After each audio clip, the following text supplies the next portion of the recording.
Any thoughts on your mind at all? Totally thought and sensation free. Except for Judy. I'm better, thank you. I wanted to thank you. Found the joy. Oh, you found the joy. Wow, yeah, it was that's running great. about. Had to catch it. Yeah. You know how it is. Sometimes it plays a game with you. It always stands right behind you, so you look over your shoulder, and it goes over this side, and you look this way. You know, or it stands on the other side of the tree, and as you circle around it, I'm glad you found it. I am too, but following up that, I have a neighbor who I've been walking with for about a year and a half or two. I don't know how much it is, but and occasionally she asks me about, she calls it the Buddhist take on things. Mm-hmm. I don't know what her background is. She's a very private person, Mm-hmm. but she's interested, and I do know I don't know what happened to her, because she doesn't actually, she infers things, but she doesn't actually come out and say what happened, and I'm not going to say, try, but I think she might have had a stroke or something, and she had some brain trauma. And I know she takes several medications because she tells me about the side effects of the medications. But she is, and I do know she has like excruciating physical pain because she does have some nerve damage in her face, and she does talk about that to where she can't come out and walk. But a lot of times, I just don't think she wants to come out. And she's afraid of losing her house, and she's afraid of all kinds of things. And how would you, because I can only repeat what my teachers tell me, and how would you comfort maybe this individual or talk to him about about what is, and not to wish things were different, because I know she wishes things were different very, very much, because she says, I'll never be the same like I was, and she paints this picture, and she says, I just want to get better and be normal and go back to the way I was, but that's not going to happen given, I think, as I say, I don't know what her doctor says, but it just, and then she says, well, I'll come out when I feel stronger or better, or what could you say to this person who, as I say, has her sister, I think, talks to about some Buddhism, but I don't know if she's a Buddhist or not, but she does like to look on the internet and read things about it. Well, you said that you feel like all you can do is repeat what your teachers say. But you can do more than that. You can explain it in the way that's meaningful to you. You can try to help her by communicating to her the understanding that has helped you. And that's a good way to approach it. Because you see, if you feel like you've got to somehow present her pieces of accurate and precise Buddhism, you're either going to feel like you're not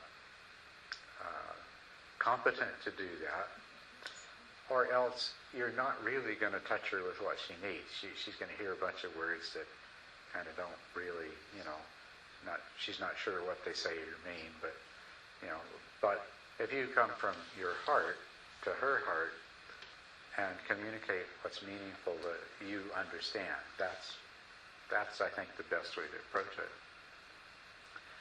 And I think from your description, that you already know the things to begin gently making her aware of. That worrying about things only makes you unhappy in the present and doesn't change what will happen. You know that, right? And longing for what's past, same thing. It makes you miserable now, but, there's never any going back, no matter what. It's not just that in her case, it doesn't look like things are ever going to go back to being the way they were.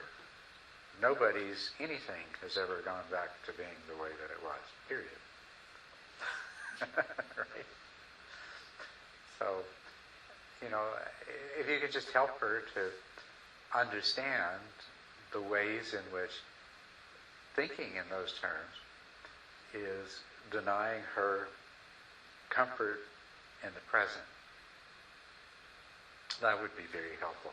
If you could just remind her to be present and discover that joy, to discover that happiness that is available in the present, to whatever degree, even if it's just a little bit. Even if when you go walking with her, you can help to remind her of the beauty of the world and the fresh air and this, that, whatever. That will be very helpful.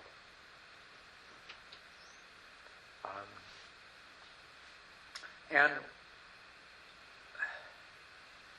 then, if she starts to listen and understand those things, well, then you can take a stab at maybe explaining things in a little more detail, maybe with a little more depth to them. But don't worry about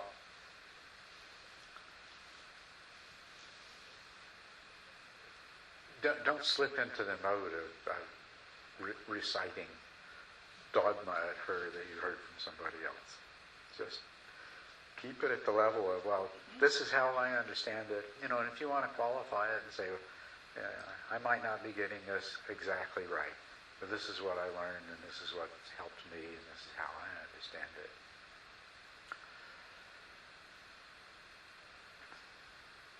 She's suffering pain and attached to the past. And that's really sad, because what she's missing out on, it's going to be the past, and then she's going to be sad because she missed the present once it becomes the past. I mean, we all do that, right? We all forget to appreciate the present. That's what Pam was talking about after the tea ceremony there, the Japanese fascination with the effect of time on things. Because nothing is static. Everything's constantly changing. And, impermanence is one of the characteristics of all phenomena. And maybe too often, when we talk about it, we emphasize that we put the emphasis on the way that we think things are permanent, and that we don't recognize the suffering that causes. But there's another side to impermanence. When we do realize how impermanent everything is, it makes every single moment precious. This moment, right now, will never, ever happen again. If you're sitting here thinking, this has been a great day, this is really a nice place and nice people, and I can't wait till I have a chance to do this again. But you never will. Even if it's in the same place with the same people, it's going to be different. Each moment exists only once. And the unfortunate thing about the way we live our lives, especially when our minds slip into a past that no longer exists, and a future that doesn't exist, we lose that present. You cannot be in the present and the past at the same time. And so when you're in the past, you're losing the most precious thing that you have, which is the present. This is what this person needs to discover, that rather than mourning what she's already lost, stop losing what she has. Because every hour and every day that goes by that she spent dissatisfied and not enjoying the life that she has, that's a day that's lost to her forever. And if you can communicate that to her, along with, that might just upset her, along with the idea that today now is actually quite wonderful when you get down to it. The way you feel right now, it's good to be alive. It's good to be conscious. There are all sorts of pleasant experiences that are a part of this moment that are totally lost if you don't take the time to notice and appreciate them. And that doesn't mean in an unwholesome way of trying to cling to them, but just appreciate them as they flow through. And that's, like I say, that's expressed really beautifully in that in the concept of wabi-sabi, that the leaves as they turn, rather than longing for the way they looked when they were green in the spring or the summer. It's the magic of the way they are now. And it's the same thing with ourselves, with our own lives. We talked a number of evenings here during this retreat about death and the difficulties approaching death. But death, too, is a part of our wonderful present. And, if you apply that wabi-sabi idea to it, even aging and even death are a wonderful part of the gift that you have that needs to be fully appreciated and enjoyed, not denied, your ability to experience it can be drowned out by your fear of it, by your rejection of it, your resistance of it. And that's really foolish, considering that no matter how much you flood your mind with fear and how much you resist it, it's not going to change. It's like you can't keep the leaves from turning. They're going to turn. So death is a part of life, and the changes that we go through, the changes that your neighbor is going through. If she could just come to the place of accepting them so that she could appreciate and enjoy them. I know it's hard to understand, but and maybe all of you or some of you have had enough experience of wisdom, but even the unpleasant things, even the unhappy things, even the loss has its beauty. It has its own wonder and its beauty and its specialness. Do you know what I'm talking about? We don't very often think in those terms, but if we can, what we open up ourselves to is a totally different slice of what it means to be a human being, because we're not rejecting it and blocking it off and denying it. I've always said it's an interesting thing about country and Western music, that particular music genre. It's all this broken-hearted, hard luck stuff, right?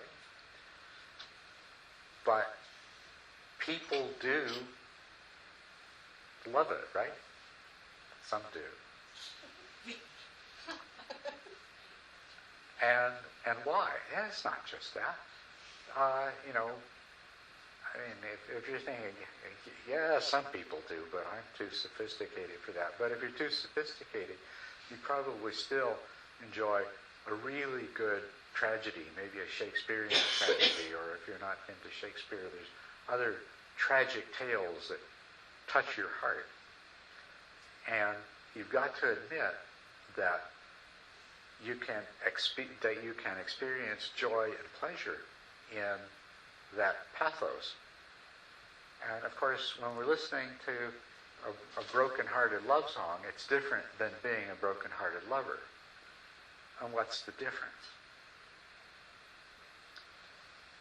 Well, the difference is that when you're the broken-hearted lover, you're wallowing in the pain of it. When you're listening to a broken-hearted love song, you're just touched by the subtlety and the complexity and the beauty of life and human interactions and relationships, and you've been through at least some of that yourself at some time. So you're in this objective place where you can appreciate it rather than wallow in the misery of it. The same thing with the tragedy, you know.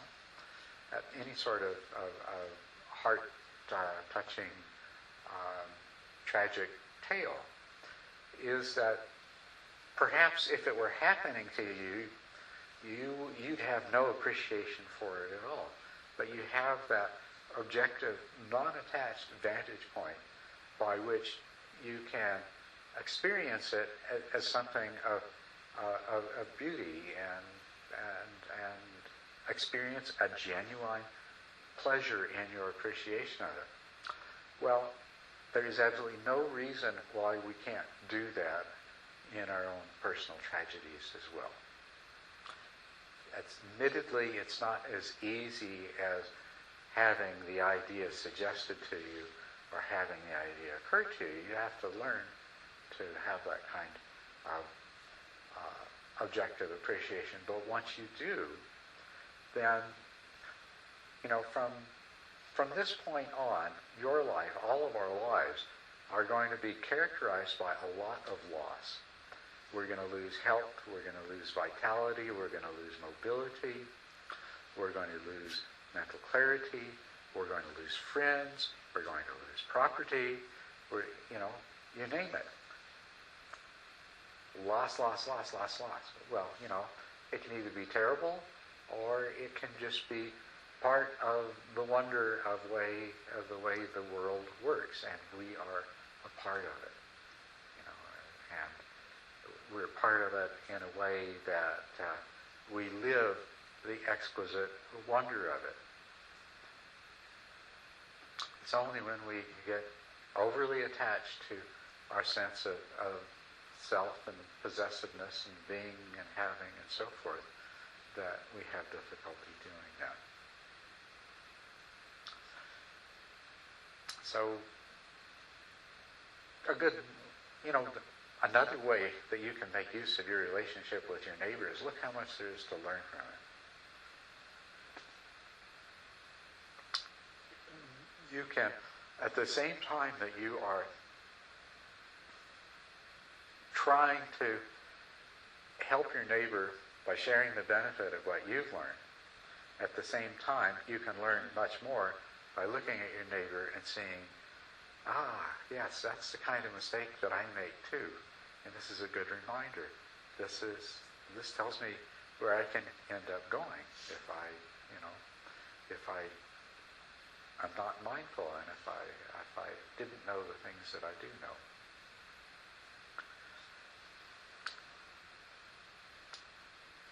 The other thing about impermanence is impermanence and change.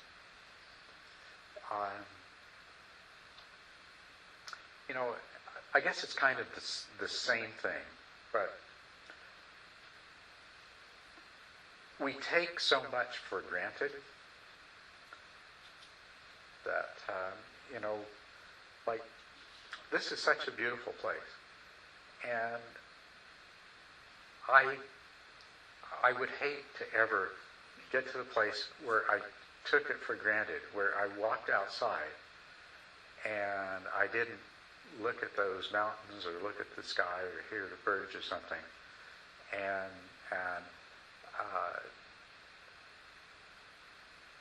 truly experience the wonder of what it is. If I became so used to it that I let it go, there's no guarantee that it'll be there. There's no guarantee and at any occasion that I leave here that I'll ever be back. Or at any moment something could happen. One of the things that living in a forest you always worry about is, what if it catches fire? But if I were to forget to appreciate this place, and then a fire came through here, then there's never any going back. There's only now. The same thing with relationships. If you really understand impermanence, how can you ever part company with somebody you love in anger and having created any kind of hurt or suffering? I mean, that's just because of the stupid assumption that they're always going to be there. Or the things that you enjoy. To take them for granted is to make the assumption that, they're always going to be there. They're going to be there tomorrow and the next day and so on and so forth. And they're not. So the people, everything in your life becomes very precious when you really understand impermanence. There is never any going back. There is only the present. The future doesn't exist, and it's always good. When you find you're losing the present because you're worried about the future, you might want to reflect on the fact that almost nothing in your life has ever turned out the way you expected it to, has it? And most of the things that you ever worried about that might happen never did, right? So, you can rationalize that you need to worry about things, or that you need to spend a lot of time thinking about the future. And it's not to say that you don't, there is a necessity for planning, there is a necessity for the exercise of foresight, obviously, but always be on guard for those times when you're wasting the present, being concerned about things that will most likely never happen. And whatever does happen is always going to turn out differently than you expected. So most of the planning and projection you put into it is going to have to be all wiped away while you adapt to whatever does happen anyway. So, you're welcome.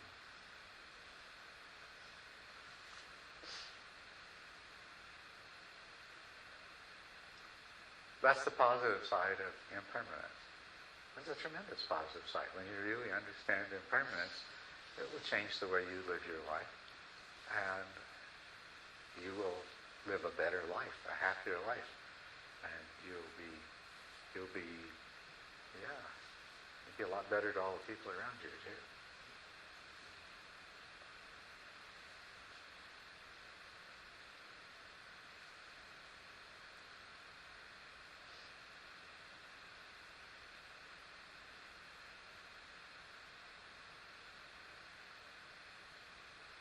Anyone else have anything on their mind?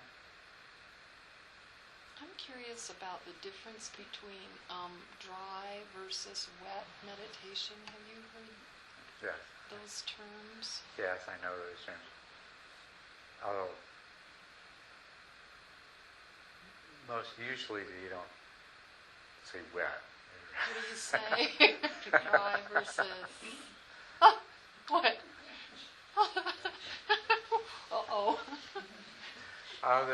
The dryness, yeah. Yes. The dry meditation is meditation that doesn't develop samatha. It doesn't develop the kind of concentration that is accompanied by joy and tranquility and equanimity. As a matter of fact, the dry insight practice deliberately avoids that. When joy starts to come up, they increase the noting activity of the mind or some other activity of the mind to the point that it agitates the mind to the degree that the joy is not present. Now, as to where the terms come from, dry is an accurate translation of Pali word sukha. It sounds the same as the sukha that means pleasure, but it means dry. It has an extra K in it. And it's referring to the fact that you can practice insight with the moisturizing lubrication of samatha, or you can practice insight that is dry, that lacks that lubricating samatha. The qualities of samatha that it lacks are specifically joy, tranquility, and equanimity. And so if you do a dry insight practice, then you'll come to the point where your concentration is strong enough for joy to arise. And in that method, it's regarded as a defilement of insight.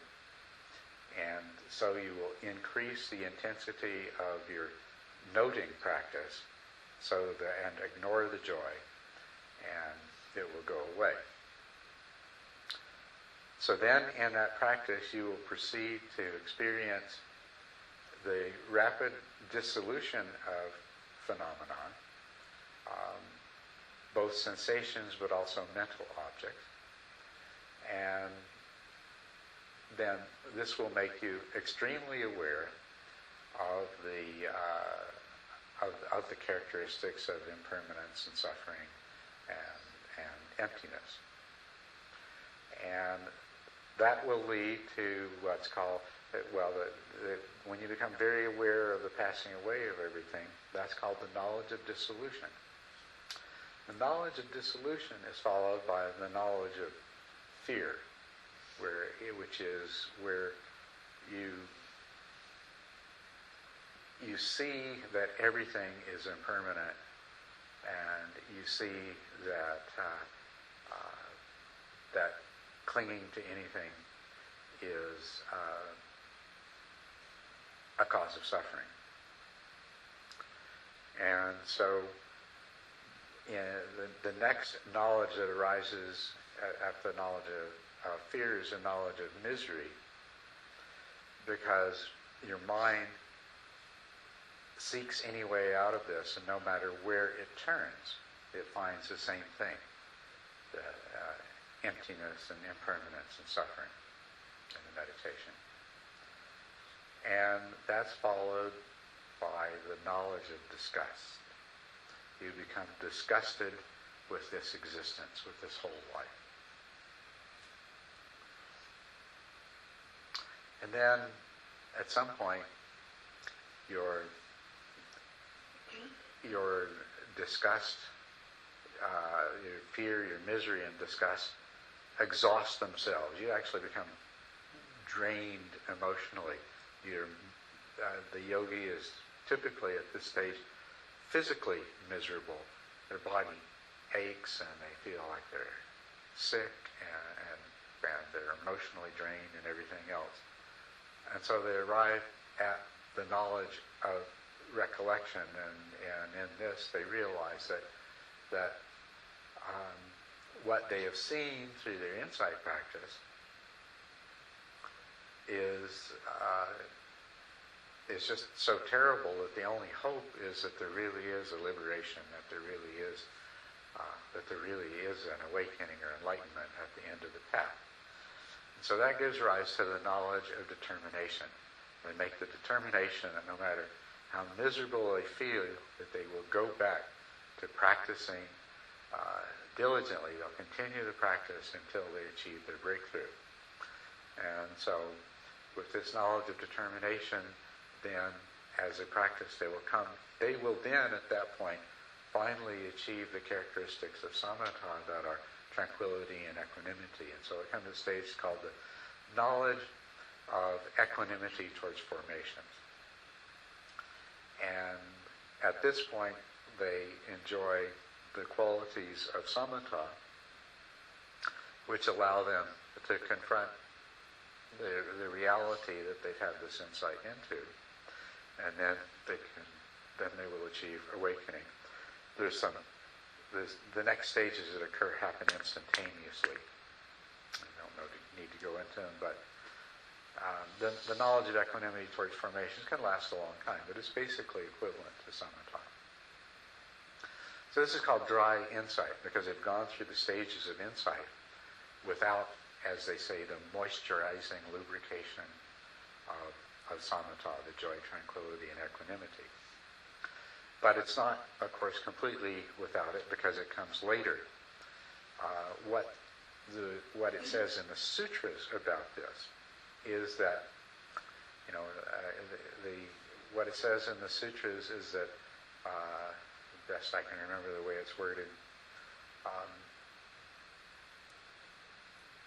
every bhikkhu that I have seen who has achieved the awakening has done so in one of the following ways.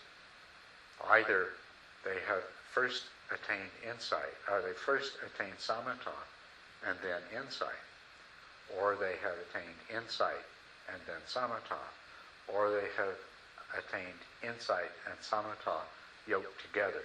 As a matter of fact, that's the name of the sutra, is Yuganada, and it means yoked together. It's the yoked together sutra. Okay. So what we've been talking about here would be the second of these three ways, which is where the person achieves insight, followed by samatha, because remember, it started out, any bhikkhu I've seen that's been awakened is awakened because, and then we jump to the second of these ways, is achieve insight followed by samatha, because the knowledge of equanimity towards formation is samatha. But that's the dry insight practice. It's doing it in that order. And it's also what I was talking about last night, when you asked if it was like a controlled nervous breakdown. Doing it that way is like a controlled nervous breakdown. And it's very difficult. So what would the lineage be of, is that the Burmese tradition? That is. Yeah. That became very, very popular. It became popular in Southeast Asia in the first half of the 19th century. Then in the 60s, when a lot of these well-known people, Jack Kornfield, Joseph Goldstein, what's that? Sharon Salzberg, yeah. These people went to Southeast Asia, and they learned this, and basically it was the only Buddhist meditation they learned, because that was the big thing that was happening in Southeast Asia in the 20th century. And so they brought it back to North America. And so they started teaching the dry insight method. What's really interesting now, they started started IMS and Spirit Rock and these things, and for years that's really all that they offered. But gradually over those years, they kept modifying the methods that they had learned, basically making them more humane. Jack Kornfield is a counselor, psychological counselor, and he was the one that started making the most modifications. But now, in fact, those same centers no longer teach just the dry insight. Even their dry insight, now I'd have to say, is a damp insight. It's damp insight. And now they offer retreats in samatha, and they encourage people to do a lot of samatha practice as well. So that's what the dry meditation is. Okay. The samatha practice that I teach, you can do it either, you practice and you reach anywhere from the 7th stage on, but really the 8th stage is where you really start to have some samatha, you have some joy, some happiness, some tranquility, and things like that. But if you develop it all the way to the 10th stage, then these are really, really strong. So to do that and then switch to doing a practice that is primarily intended to give rise to insight would be following the first of the ways that I mentioned from the Culadasa Sutra, which is to attain samatha followed by insight. But the best way to do the practice, although it requires more guidance, is to cultivate samatha and vipassana together, yoked together. And the things that I was suggesting to you the other night about right view and using your meditation practice to develop right view. You see, the progress of insight goes purification of view, purification by overcoming doubt, purification by knowledge of what is and is not the path, purification by knowledge and vision of the way, and then the actual enlightenment is called purification by knowledge and vision. The stages, the knowledges of dissolution, fear, misery, disgust, recollection, and determination are all part of the part of that called purification by knowledge and vision of the way. By purification by knowledge and vision of the way. Okay, so, and if you practice samatha and vipassana yoked together, then you come to understand the insights. You have increasingly frequent direct experience of the insights in your meditation as a part of the purification of view and the purification by overcoming doubt. And then, when you get to the 8th stage, where you have the strong joy arising, then when you recognize that just sitting around basking in joy is not the end of the path, is not the purpose, because you recognize, what you recognize, and I'm glad you snapped your fingers, because it's the truth. You think about it, all the time and the effort it takes to get your mind in the right state so you can enter into these joyful states, and how fragile it is. It's great if your life's going smoothly and you have lots of time to meditate, and then you can enter into these joyful states, and actually you get to the 10th stage. If you meditate for a few hours every day, the rest of your day you still have all that joy. And you could say to yourself, hey, this is as good as it gets. I mean, what else could you be? But something happens and you can't meditate, it's gone. It's dependent upon causes and conditions. It is great, granted. But it's easily lost. Traumatic things take place in your life, they agitate your mind, and you can't get to that place. Or something happens and you can't meditate regularly, and you fall back and you can't get to that place. Or you develop Alzheimer's disease or have a stroke, and your mind won't do the things that it used to do. So, you see, all of the wonderful qualities of samatha serve to help you to achieve the awakening, which is irreversible. But they themselves, as satisfying and attractive as they are not permanent. They are dependent upon causes and conditions. They're fragile. They're easily lost. So, in doing samatha practice, every samatha practitioner also comes to the point of purification by knowledge of what is and is not the path, because they recognize that as wonderful as samatha is, it is not the final liberation. Okay. Now the dry vipassana practitioners, what their teacher does is the very first meditation interview, when the practitioner comes in and says, my meditations are getting to be just so joyful, and and then the teacher tells them, ignore that. How's your noting going? Are you noting everything? Well, no, not really. It's like my mind is just, it goes so well. I haven't really been noting it. Note everything. Note every single thing. Don't interrupt your noting. That's the instruction. That's exactly the instruction that you'll get if you report joy to this teacher. And sure enough, that's how they deal with knowledge of what is and is not the path, is to steer you away from it. But if you are on the path of developing samatha, you have to recognize, and you go through a period of fascination, wow, this is really wonderful, But you have to recognize that it's not the path and continue with the cultivation of insight. Now, if you do, then, when you have insight and when you have samatha both, and you remember you've developed the insight in the purification of view and the purification by overcoming doubt. And so you combine that with your samatha. It's called the union of samatha and vipassana. It's called the union of calm abiding and insight. It goes by a lot of different names, but the idea is really clear what it is. It's the union of the two. And that corresponds to the stage in the earlier progress that I talked about that's called the knowledge of equanimity towards formations.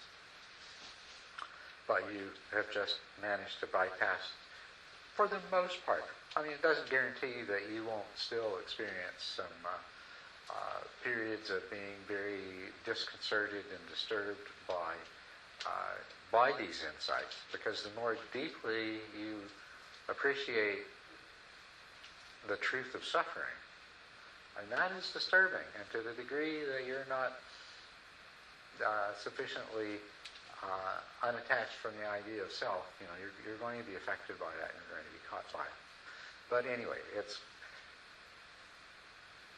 you either bypass that or you slip through it very easily, and it's just a bit of a disturbing episode. And that's what's meant by the lubricating moisture of samatha, as opposed to the dry vipassana. So they don't call it wet. What? And do you? I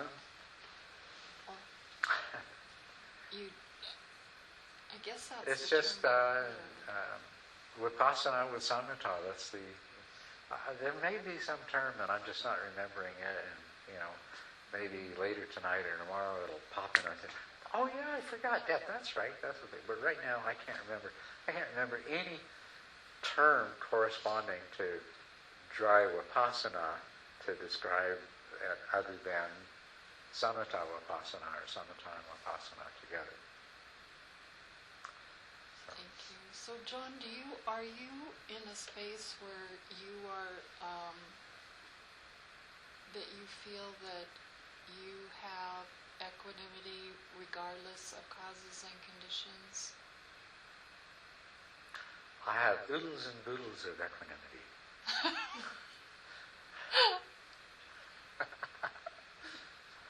I mean, who's to say whether my equanimity's been adequately tested yet? Right. I mean, that's right. 'Cause that's I'm making no presumption. Yeah.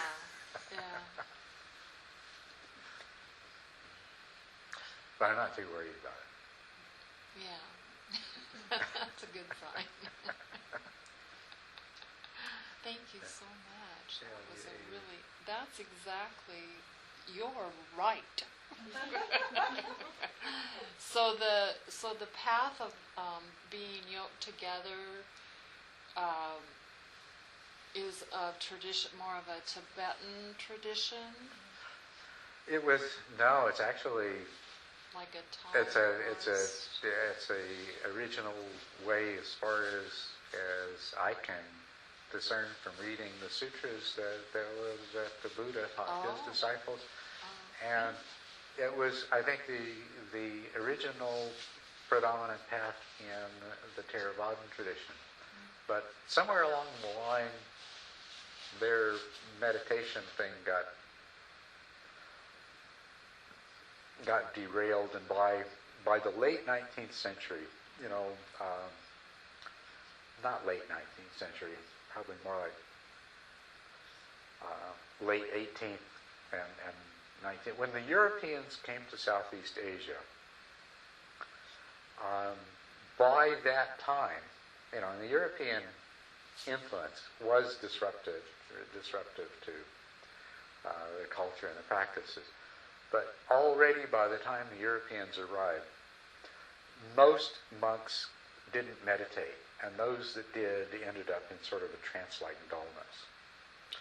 And it was believed that that in the modern age of the time, 150, 200 years ago, in that modern age, that it was very rare and very difficult for somebody to become enlightened. And the common belief, at least amongst ordinary people, was that there were no more arahats. But in fact, what there was in Southeast Asia, there was always a division in the Theravadan tradition.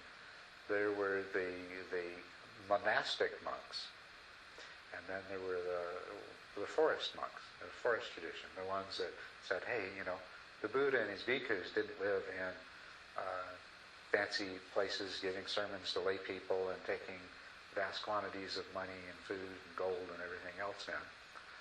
They went out in the forest and they meditated.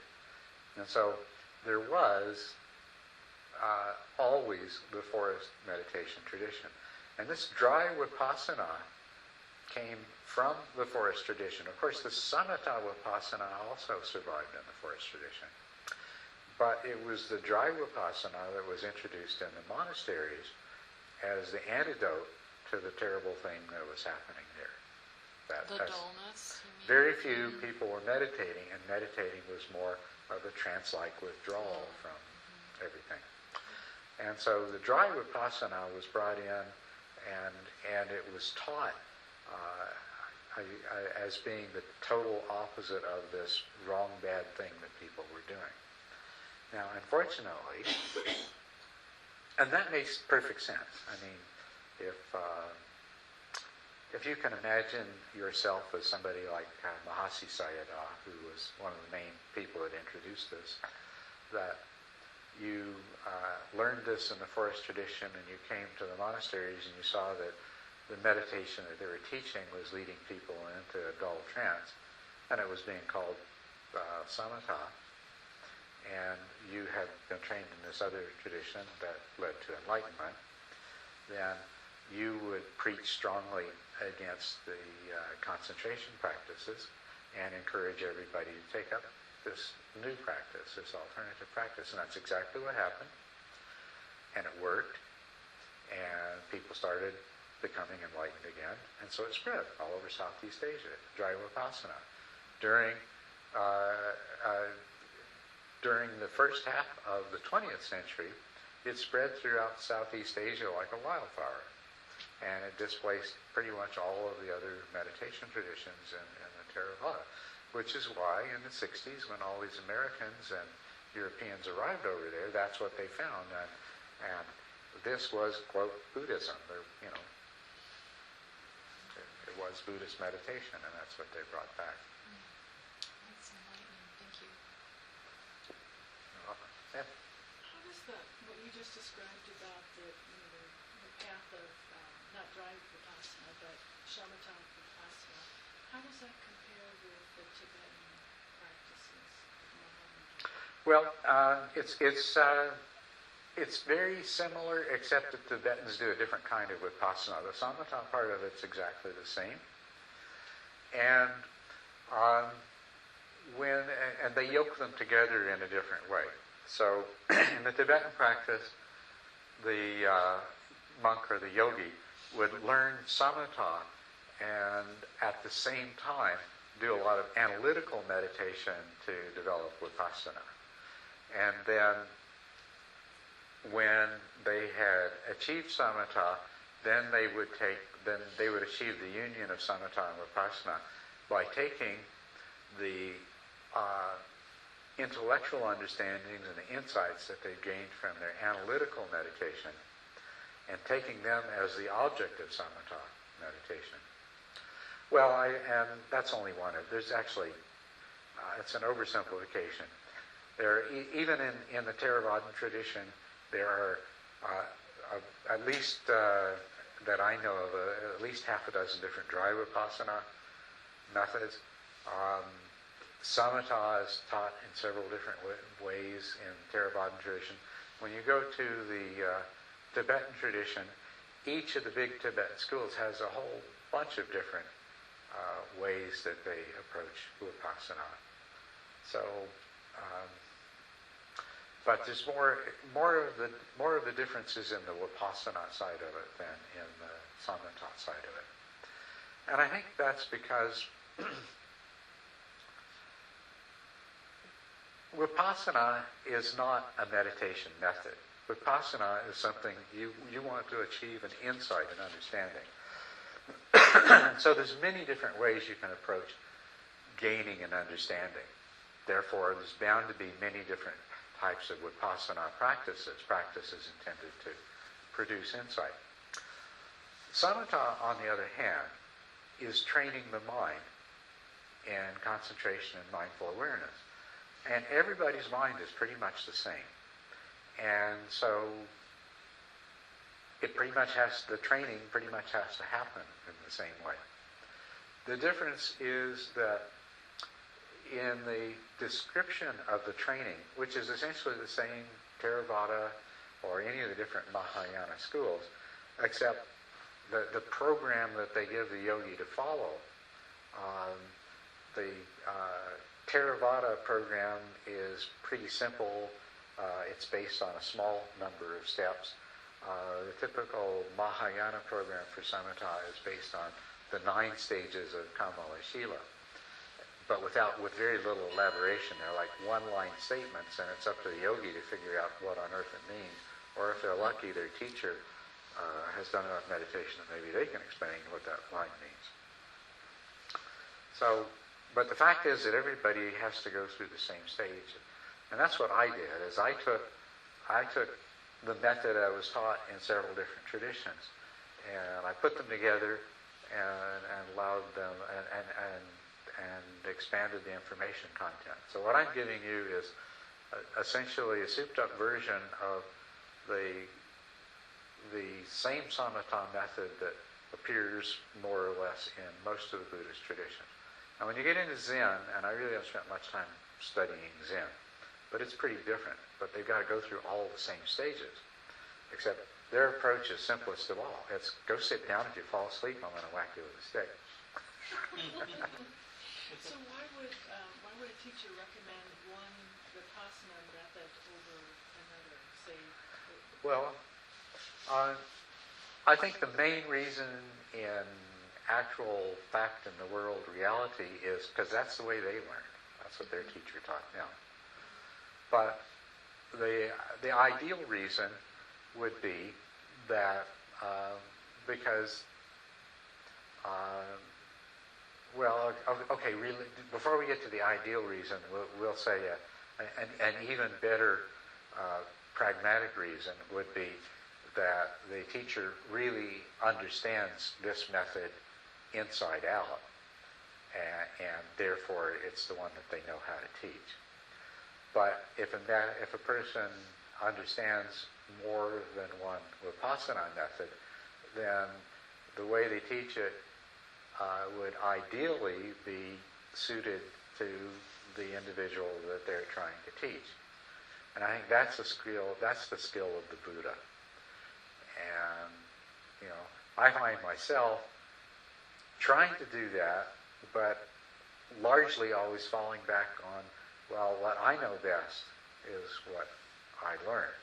And so anybody gets from me is always going to be, it's going to have a huge dose of that in it.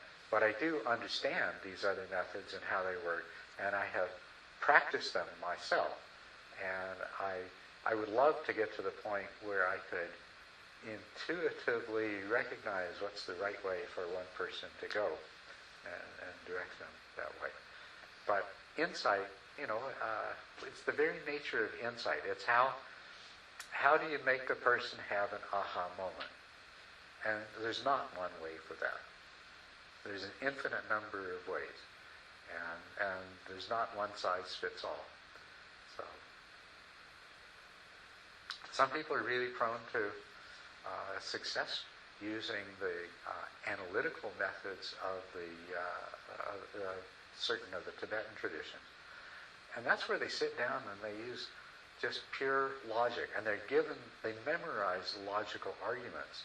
And then they just go over and over them in their mind and try to understand them and try to find any flaws in them. And then when they've got one logical argument mastered, then they're taught and they memorize the next logical argument, and that's how they meditate. That's how they gain insight.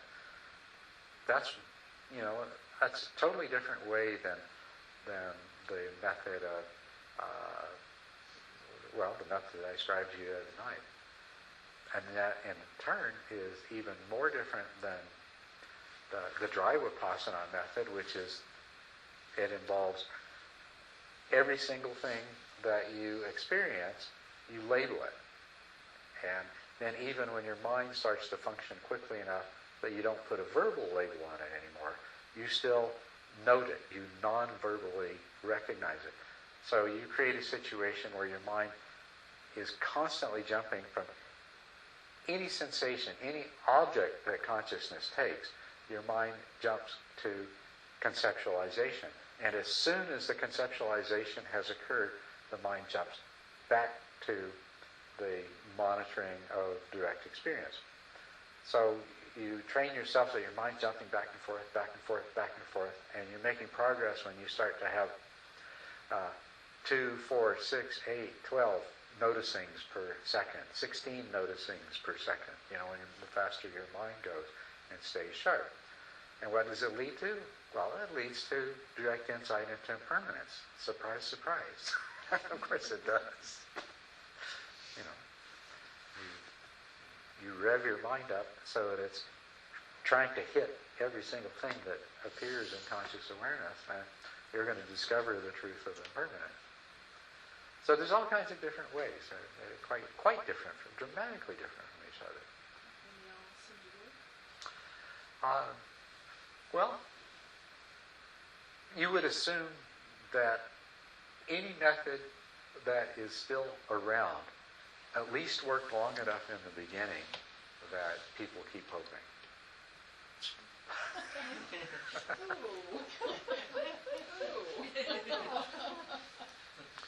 Well, I mean, that's my realistic assessment of it. There's an awful lot of people doing insight and teaching insight who don't have any insight. But I think that the methods they're teaching at one time did work. They were taught by people for whom they had worked, and they did work. And so I think they still have the potential to work if they're taught by somebody who understands them and for whom they've actually worked, for whom they've actually given rise to insight. It's also the plethora of different methods and all of that's another thing we talked about in this retreat a little bit, all the different versions of the Dharma that you find in these different traditions. It's overly complicated, the situation, enormously. So I think it makes it much harder to gain insight because it appears so complicated and it's not presented as clearly and obviously and simply as it could be. Because the things that we're trying to have insight into are not difficult. They're not difficult to understand. The only thing that's difficult about them is they're difficult to believe because we are inherently, innately predisposed to have a different kind of perception. And we have a lifetime of experience of operating with that kind of perception. That's the only thing that makes it difficult, is that you have to overcome a lifetime habit of seeing things in a particular way. But I hope you'd agree, based on the things that I talked about the other night, they're not complicated. They're not really difficult to understand intellectually, and they're not that difficult to apply in such a way that you see that my gosh, this really works. This is a more sensible description of the way things are, than the way I'm used to looking at it. But the big obstacle is that you've always been looking at it this other way, and you're very powerfully conditioned to look at it in a different way. You weren't here for the discussion of purification of view and purification by overcoming doubt.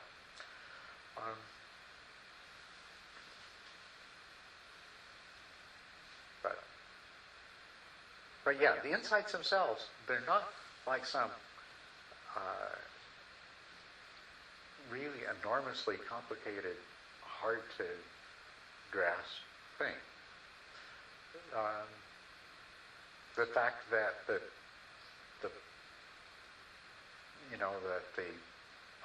self that we tend to believe we are is a product of our mind seems difficult to grasp, but it's not difficult to discover.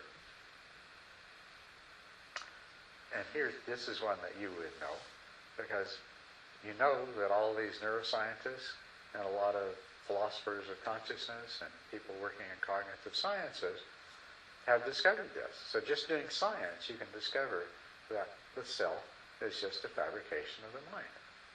And there are scientists who've written detailed descriptions of how and why the mind makes up this story. So, you don't even have to do Buddhist meditation practice to discover this truth. But believing it's a different thing. Applying it. Getting to that point where, and that's the thing about it is, no matter how well you understand it, it's that deep shift in the way your mind works, so that you aren't constantly thinking and acting out of the assumption that you are a separate self. Yes? I'd like to be a devil's advocate here if I can. Sure, yeah, that's good. Okay, cool. I thought you'd say that. Yeah. I've had enough experience with the practice that I know and understand and have experienced the ways that I suffer and how I suffer and how to, and sort of the first couple noble truths essentially. Mm-hmm. And the kind of person I am when I'm practicing versus the kind of person I am, so to speak, when I haven't been practicing. Right. I mean, I've had that empirical experience for quite a while.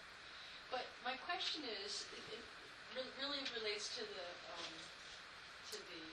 no self piece of it. Couldn't someone who is, let's say, a Christian, I mean, I'm not theistic myself, but it could be really any of the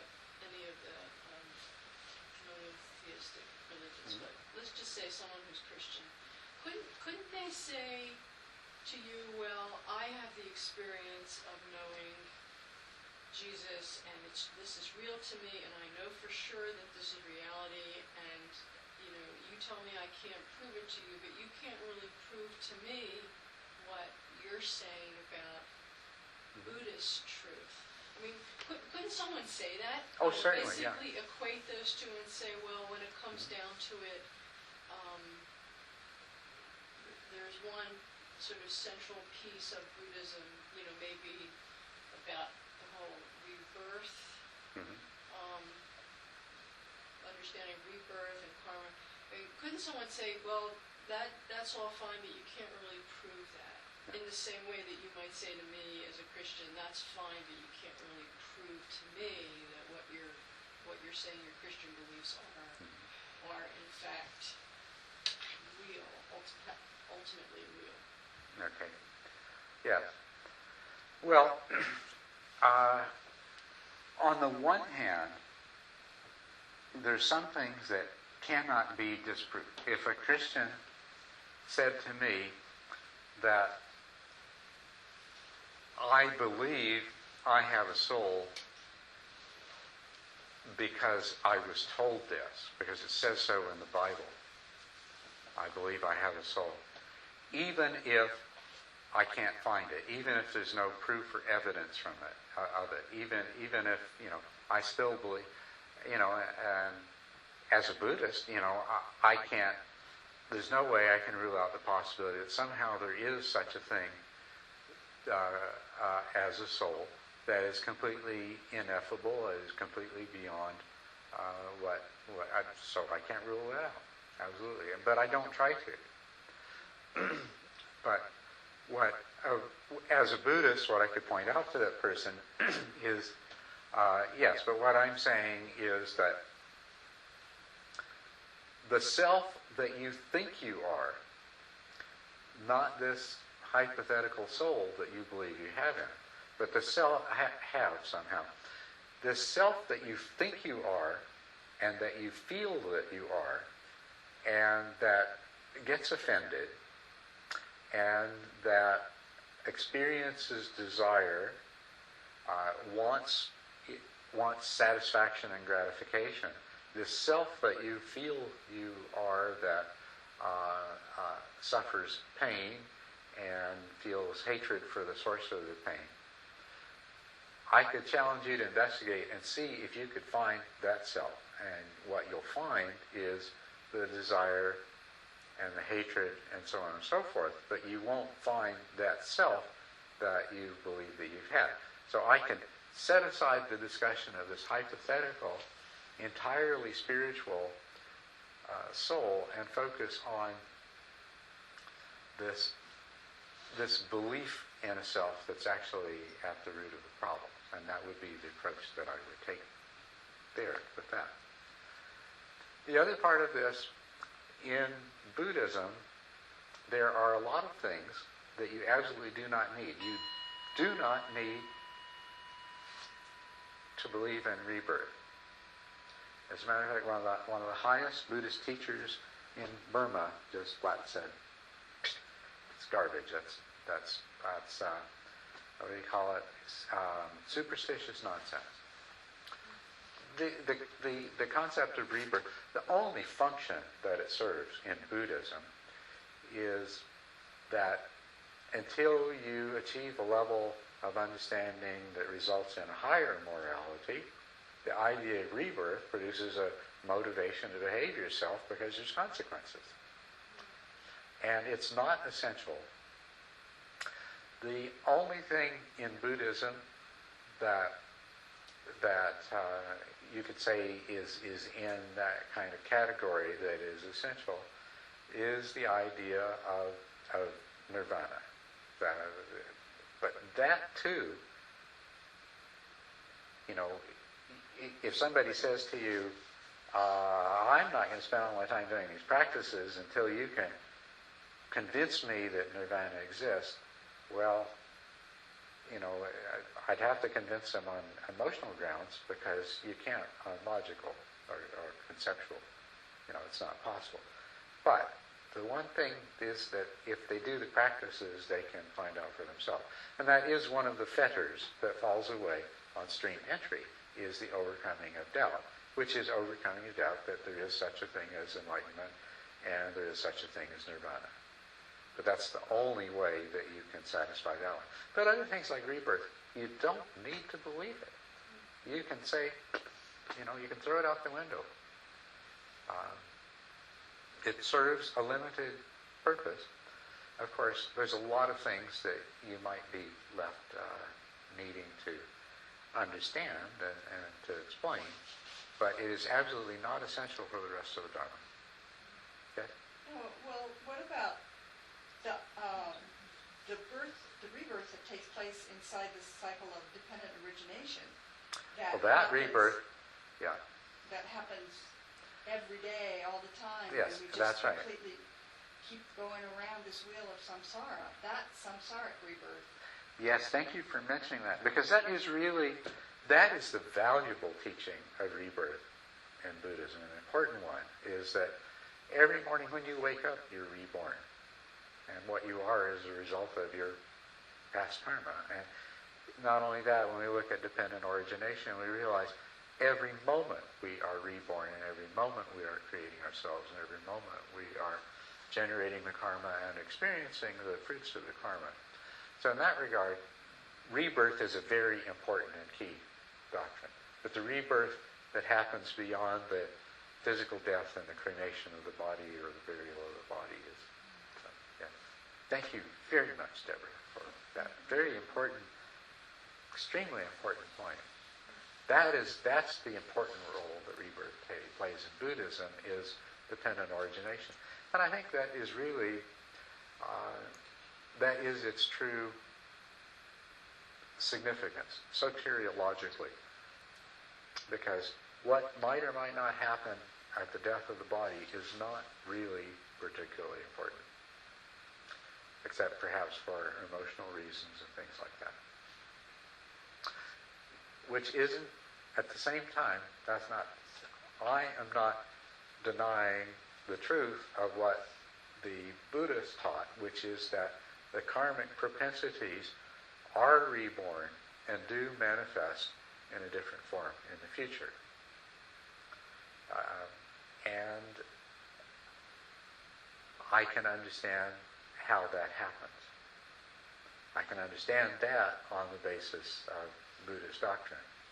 So, if you understand the rest of Buddhist doctrine, then you might understand that the sense in which rebirth is presented as being a continuation of karmic propensities and the production of a fruit of mental intentions in the mind stream.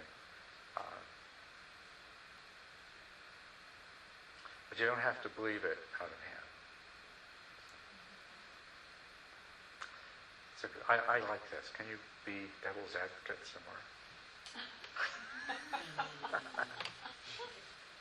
Well, I was just thinking about, you had alluded to this, I think, yesterday. I was just thinking about, the power of religion here in the 21st century for all kinds of evil, essentially. I don't use the word evil very often, but really. And also the spread of religion, from what I gathered from a little bit I read about how there's been so much more and sort of a broader, larger spread of religion again, in these last number of decades or whatever, compared to earlier in the 20th century. And practically all the religions firmly believe that they have the absolute truth. And everybody else is, in some delusionary place or something, And trying to proselytize and trying to bring everyone into their own view. I mean, you talked about this last night or the night before or something. And so, and I'm not sure what's happening with Buddhism. I mean, there's been a lot, as you know, written about Western Buddhism through the last number of decades, and various places and people, and growing and changing and intermixing various kinds of ways of understanding and practice and all. I don't really know what's happening in the East in terms of Buddhism. I don't know whether, I'm sort of curious, would you describe Buddhism in the East as being sort of a growing, changing religion at this point or not? I don't really know, but I have this concern about how what I see happening in terms of religious doctrine and how it's really affecting the ways that people and groups and nations and cultures are relating. It feels very disruptive to me. So I agree with you. I see so much harm that's been done in the world by religion, and so much danger in religion and religious beliefs that conflict with each other. And Buddhism didn't start out as a religion either. It was turned into a religion, and it exists in the world as a number of different religions. And I think that's really unfortunate. I think that the problems that are created by religion, Buddhism could go a long way towards helping society to overcome. But I think it's far less likely to happen if Buddhism is regarded as a religion. You know, if Buddhism is a religion, it's one more religion amongst many, and therefore, you know, it's the same old thing of you know, my religion's better than your religion. Or even more than that, because I belong to this religion, I put on blinders anytime I get close to any other religion, because, you know, it would not be good for me to look inside that other religion. It might contaminate my faith. So if Buddhism is seen as a religion, to the degree that it's seen as a religion, it's going to keep a whole lot of people from even being willing to look at it. I see that right there in this part of the world that we live in here in Arizona. You know, people, even people that don't go to church but think of themselves as Christians, you know, they know anything about Buddhism, but they're not about to find out either, because they may not know anything about it, but it is one of those foreign heathen religions.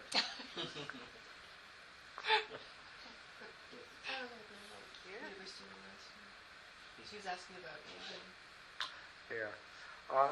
Interesting things are happening all over the world. Buddhism has been culturally and geographically confined, and all these different Buddhist traditions are quite different from each other because of that. But of course, the world has shrunk enormously. It's so easy to travel now, and people move all around, and there's the internet and all kinds of other communication, and books are published and translated into different language. So even the different traditions of Buddhism are in the process of being, there's an inevitable kind of cross-pollination taking place. But it's been very delayed because most of the parts of the world where Buddhism is well developed have been the most, what's the right word? They've been the slowest to move into the modern era, and until I suppose even today in most Buddhist countries, the only Buddhism that a person learns is what they teach in that village, town area.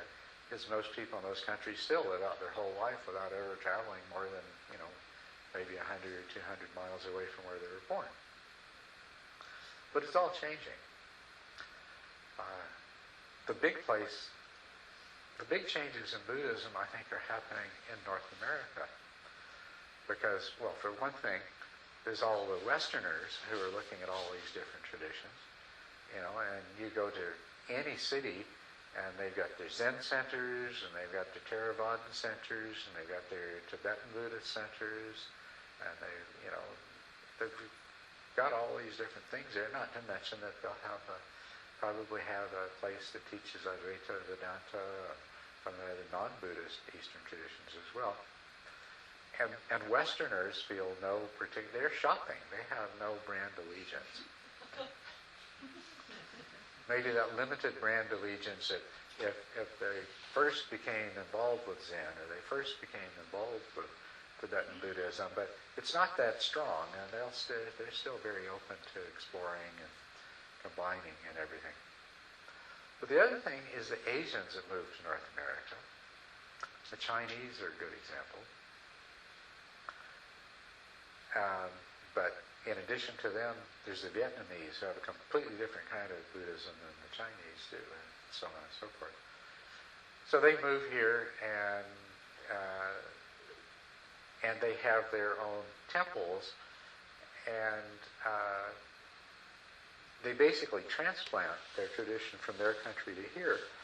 But even there, they can't help their children in a non-Buddhist society and looking for some kind of identity for themselves. You know, they'll have contact with other forms of Buddhism as well, so the cross-pollination is there. Nancy mentioned University of the West. the Chinese Buddhist university in Rosemead, started by the Silai Temple. But they have Buddhists from all different traditions, except for Tibetan. I don't think they have anybody from the Tibetan tradition there, but pretty well all of the other Buddhist traditions. They have people there, both lay people and people in robes, who are doing masters and PhDs in Buddhist studies at Rosemead, and have contact with each other. And the courses that are taught, they cover the full range of Buddhist studies of necessity. And there are other universities like that as well. So, Where's that university? what's that? Where's that located? In Rosemead, California, just one of the suburbs of Los Angeles.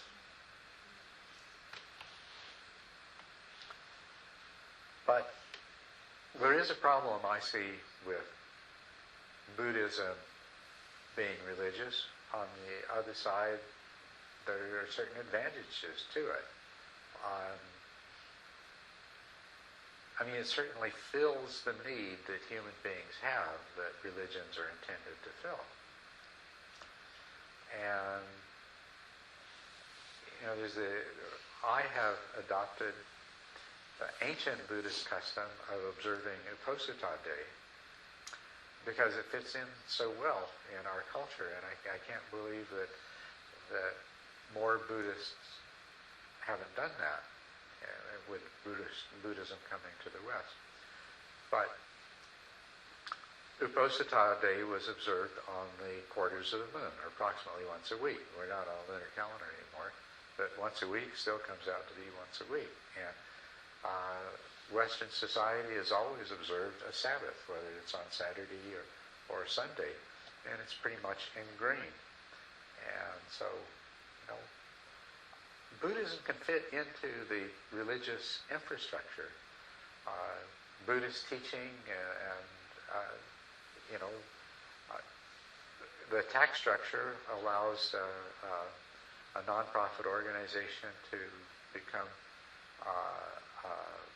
recognized as a church, and therefore it can be supported by its members through donations, and they get tax receipts, and that's a wonderful thing. So there's a really good side to Buddhism being a kind of religion as well, and it does make sense. But what I don't like about it is when the label religion is put on it. Well, there's two things I don't like about it. Is that Buddhism in this country still carries a lot of religious aspects that are really not intrinsic to Buddhism.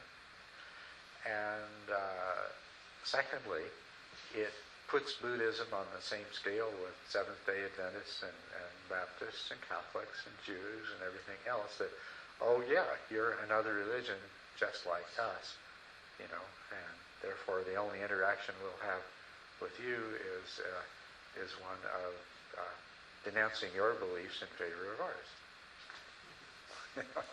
And that's too bad. On the other hand, there are an awful lot of Jewish Buddhists. And there's an awful, and there's other people who managed to find, a common ground between Buddhism and various denominations of Christianity. There are some potential points of conflict, like, if you're a Christian, you're supposed to believe in an immortal soul, and a Buddhist doesn't believe in a self. But understood properly, you can still believe in, as I said before, you can have faith in some version of a soul and still benefit from all of the Dharma teachings of no self. So,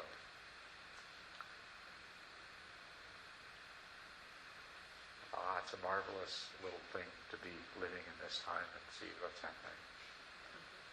So you can't be a Christian and a Buddhist at the same time, or a Jew and a Buddhist at the same time? If your Buddhism, if the Buddhism that you adopt doesn't insist that you include those beliefs that are in direct conflict with Christianity, you could. But if what is inherently intrinsic to Buddhism itself doesn't need to be in conflict. The Buddha never said there is no God. Buddha said God is totally unnecessary. You can have one if you want. I love it. So, if that makes you feel good. That's what I love about Buddhism. It's so great. It's so great. So it also, like, say, some of the saints, like, like Saint Teresa of Avila or something, that they have this connection with the divine or the rapture, or is that the same thing as seeing ultimate reality? Because how they describe it, it sure sounds like it. And is that the same ultimate reality that you see in Buddhism? I completely, totally believe that it is.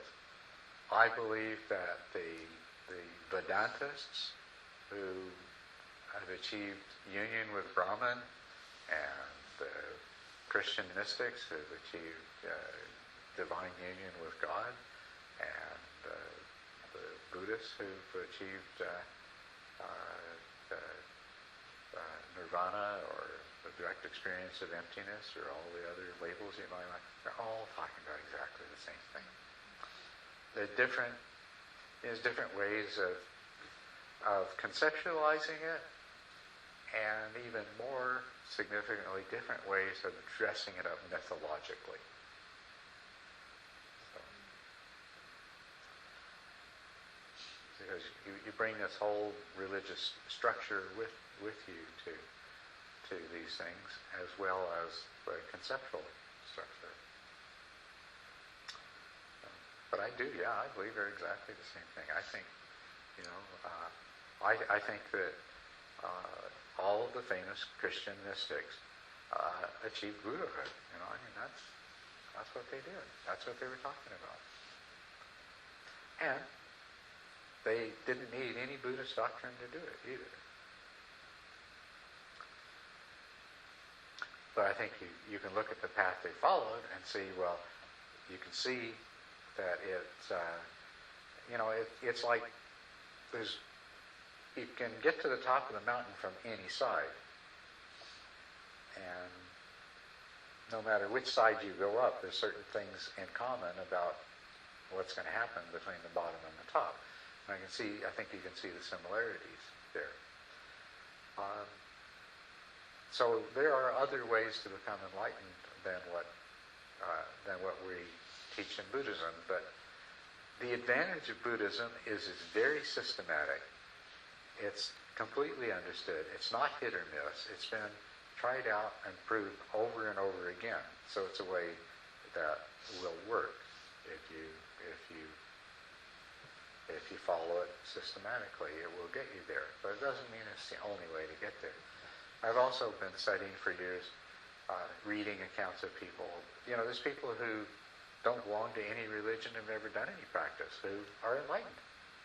And I've been collecting published accounts of those people, and it's amazing how many there are. And it happens all the time. So, and what I've seen a whole lot more often is people who have had mystical experiences. They've achieved some degree of insight, or perhaps even achieved the first of the stages of awakening. But I also see that they have absolutely no idea where to go from there. Because they didn't arrive there as a part of a systematic training, so they don't know where to go. But what happens is they do show up in Buddhist meditation classes and Dharma classes because they are searching for, and this is the story that I hear. Somebody says, I had this incredible experience, 20 years ago. It was the most important thing that ever happened to me in my life. It completely changed me. but I've never been able to repeat it, and it's completely changed my attitude towards people and the way I live my life. But I feel like there's so much more, and I just I had a taste, and there's been quite a few of those that come along. So there's many ways to. I think the discovery of ultimate reality, if there's any validity to it at all, if it's not all just a fantasy and a hallucination, it has to be this way. If reality is reality and people are people, then all of the ultimate realities that different people have ever experienced got to be the same one. Which isn't to say that people can delude themselves, and it doesn't happen quite often, because it does, but the real thing happens too. So, would you describe Buddhism as a spiritual practice or training, religion, all of the above? It is all of the above. It is, I'd say, above all, it is a spiritual practice and a training, and with a specific goal in mind, and with specific ways of achieving that goal. That's primarily what it is. But it also is not a religion, it's a number of religions, and these religions are vastly different from each other. And some of these Buddhist religions seem to have even lost the original practice and training part of it. There are Buddhist religions that don't include any of the practice and training that, to me, makes Buddhism Buddhism.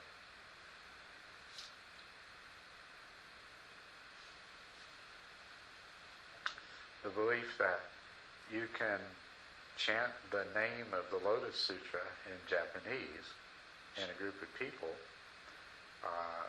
and if you do this often enough, sincerely enough, you'll be born in a heaven where a Buddha will ensure your enlightenment there, so you don't need to worry about it here. And you can go ahead and do all the other stuff you do, make lots of money and own lots of stuff, and but you chant the name of the Lotus Sutra. You don't even have to read the Lotus Sutra. All you have to do is chant the name of it. Now, that's a religious form of Buddhism that I don't understand. I don't see it as having much to do with Buddhism at all.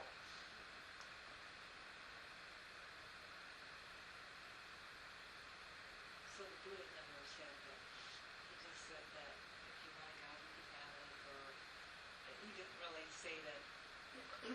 Buddhism, what he basically refused to address those questions. He didn't say one way or the other. But he didn't call Buddhism like a religion. No. And he didn't call it Buddhism. There was no Buddhism. I don't think he knew about Buddhism. Yeah, Did he? that's right. He was born too soon. There wasn't a Buddhism yet. Christ knew about Christianity. Yeah.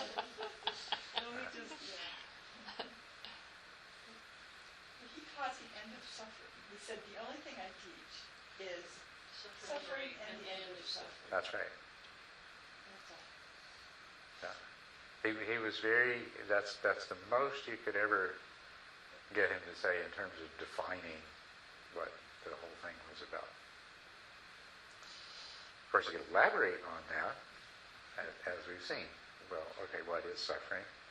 And what is the end of suffering? And then you've got the Four Noble Truths and the Eightfold Path and 3 this and 5 that and 7 the other, and so. But I think that does sum it up. He left home. He was 29. Yeah, he's 29, and then he basically had the good life. Although there was a downside to it. They don't mention the fact that he was expected to take over ruling this minor kingdom that his father was in charge of. And at that time in India, all these little kingdoms were warring with each other, one gobbling the other up as they gradually became large kingdoms. And had he stayed home, he'd have ended up being caught in all of that. I mean, that was the downside. But at least at the point he left, he had everything you think you could want. You know. But he left because he was troubled by what we describe as the truth of suffering, the recognition that life is unsatisfactory, that it seems pointless and full of misery, and the satisfactions that it affords are too limited. And so he left in search of a solution to that. And he stuck to that the whole time. He said, so what are you teaching? He said, I'm teaching suffering and the end of suffering. But he described himself as being awakened, or one who is awake.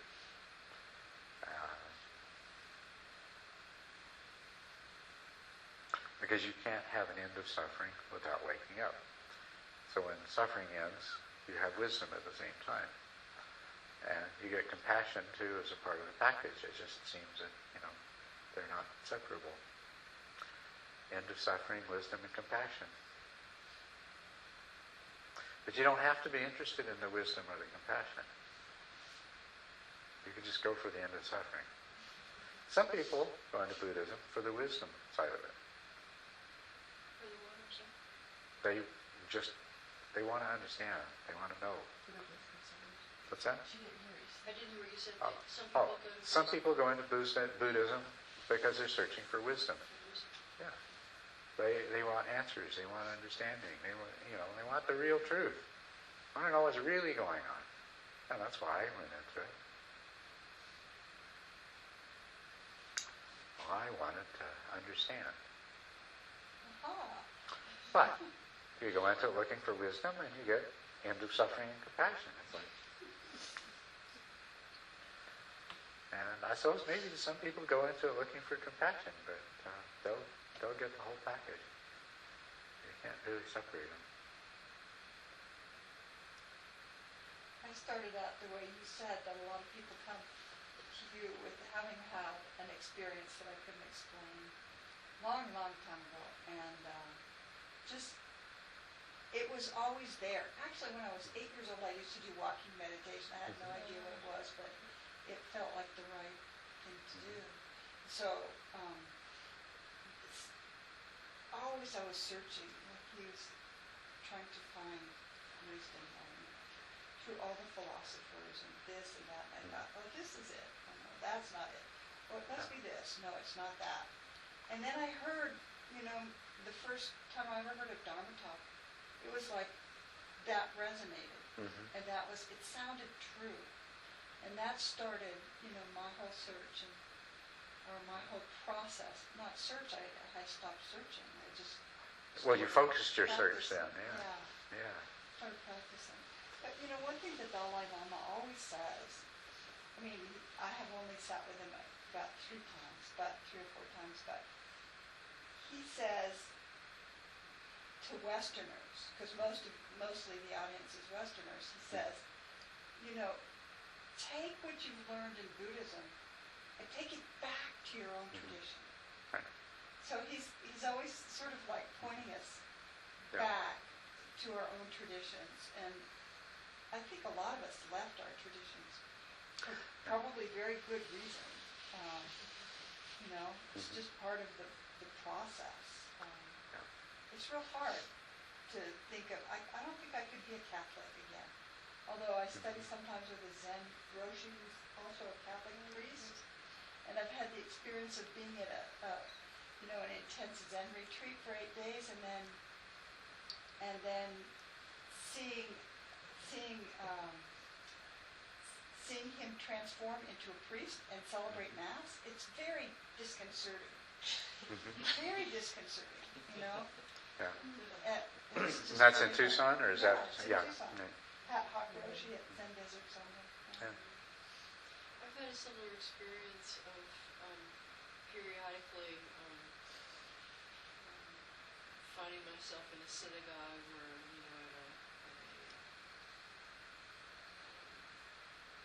some kind of ritual, Jewish ritual, or somebody's died and at this service, or whatever.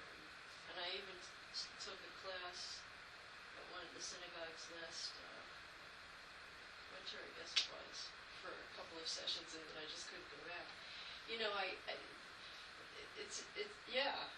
It's just, there were lots of good reasons for leaving it. I feel a connection that's sort of a traditional, cultural connection, but not a spiritual connection at all. Just, it's just so not, my understanding of myself in the cosmos. And it's amazing to see that, just that incredible difference. It's like, oh no, this is just not, doesn't work for me. That is an interesting thing. I know what you mean about the Dalai Lama. He's, on the one hand, it's an expression of tolerance and trying to communicate that the goal of Buddhism, or even of newcomers to Buddhism, shouldn't be to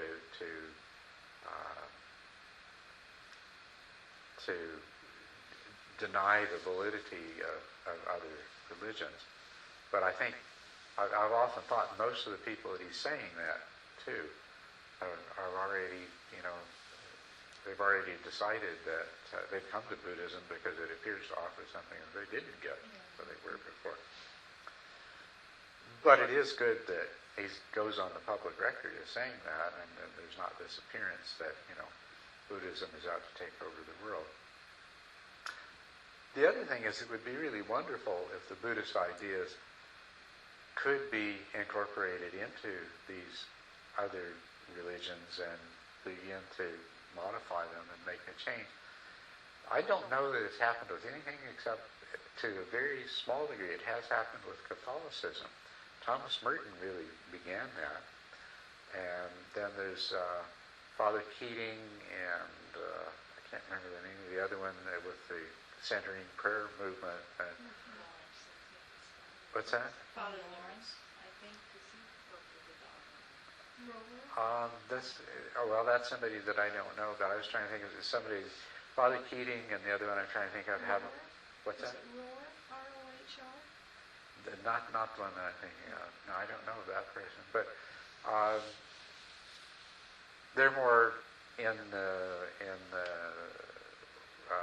trend of Thomas Merton, who introduced meditation techniques into the Catholic Church, and then looked back and said, hey, well, we used to do this, and so they made them into Christian meditation techniques, called them centering prayer instead of meditation.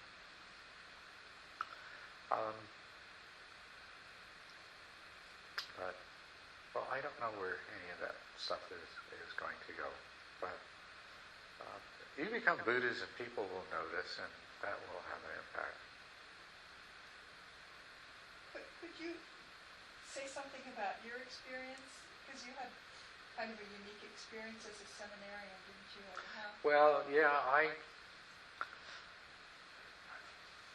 I wasn't raised Catholic, but I had experiences when I had a profound experience when I was a teenager that made me think of everything in a very different way.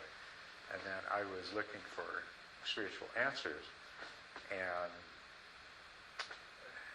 living in southern United States, I didn't know there was any other religion in the world other than Christianity. Well, I knew there were Jews, but I didn't see a lot of difference there. I certainly didn't know anything about Buddhism or any of these other religions. And so my response to that was to become a Catholic as a teenager. And I ended up in a Catholic university and decided that, I went whole hog into it. When you do this thing, you do it totally. So after a period of time, I decided I was going to become a priest and seminarian. And that was that was a very disillusioning experience because they taught church history and theology, and the more I learned, the more I found myself looking around. I can't believe these people really,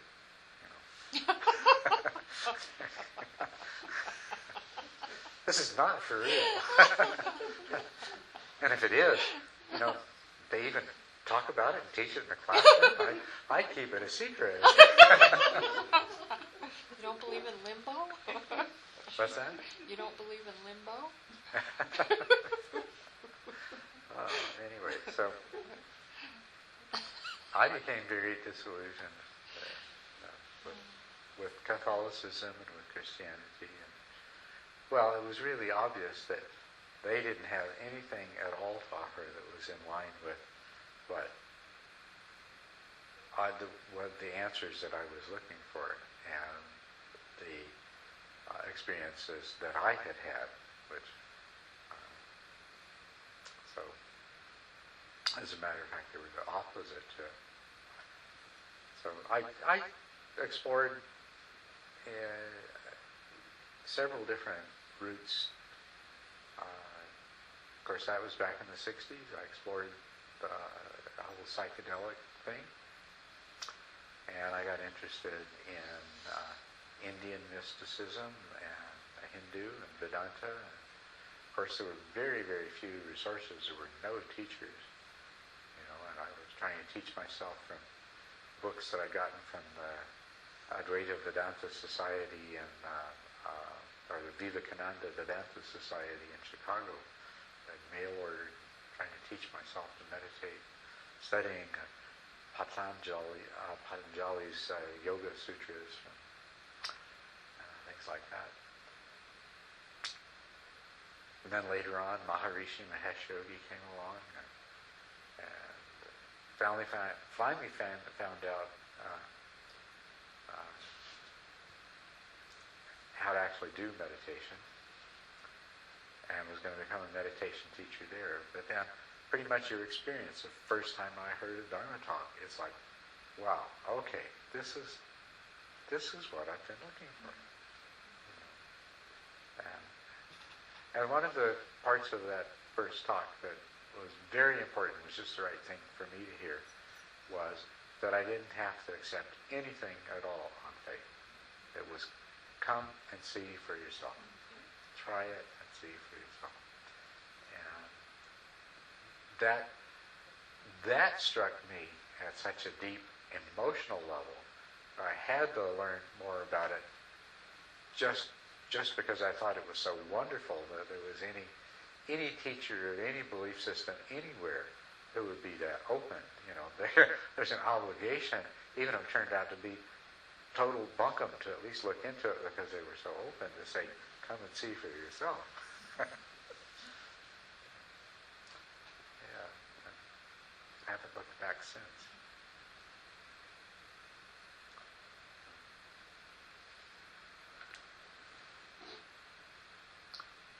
Well, I've almost talked up all of our meditation time. Almost bedtime.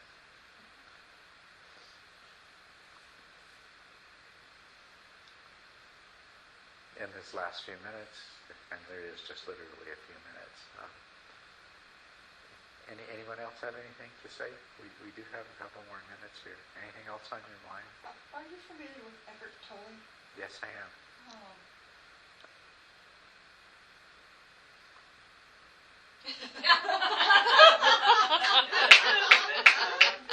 Yeah. There was an implied question there. Yeah. He really emphasizes the being able to be present. Presence is really, really important in what he talks about, and he speaks of it in such a way that if you are able to maintain that state of being present, time disappears, all kinds of, and that's reality, and that's when you touch into that. Can I chime in on that? Yeah. Because I'm really familiar with Eckhart Tolle, and the thing that doesn't work for me about Eckhart Tolle, I mean, he may be enlightened, he may know what it's like from that side, but he can't tell you how to get there. Yeah.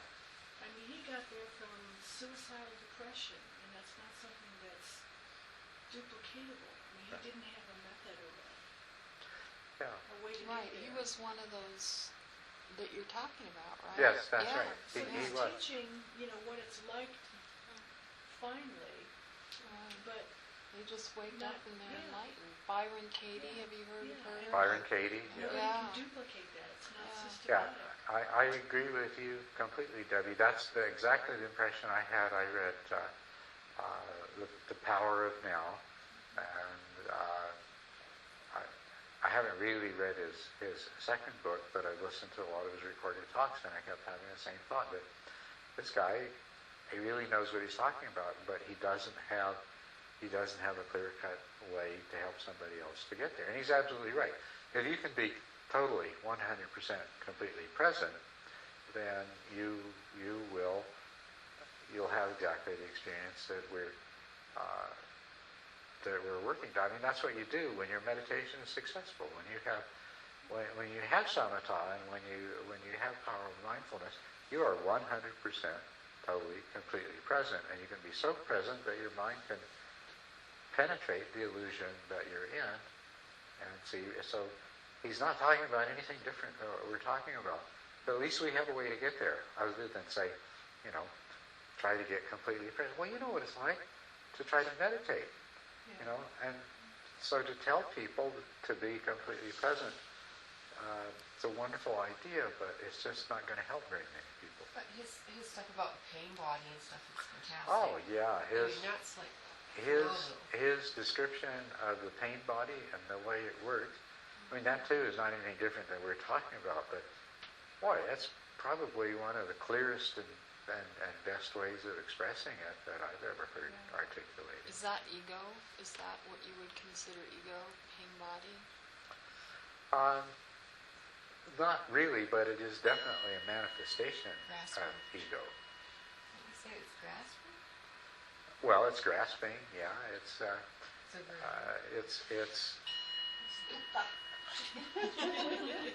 it's craving, and it's dukkha, and it's ignorance, and